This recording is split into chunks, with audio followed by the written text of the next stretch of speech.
We've got two loose dogs running. Two loose dogs running willy-nilly. Stay still, Matt. Just two dogs running around willy-nilly. So this guy whistles for the dog right in front of me. It's been caught on camera.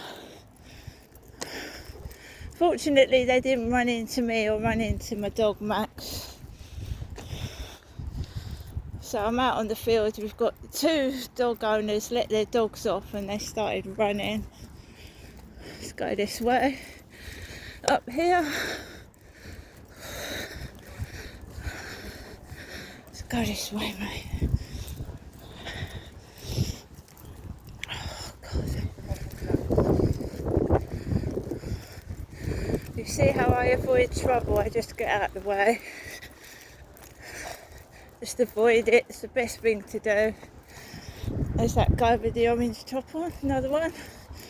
Copying my jumper. So the intimidation with dogs. The intimidation with dogs. You just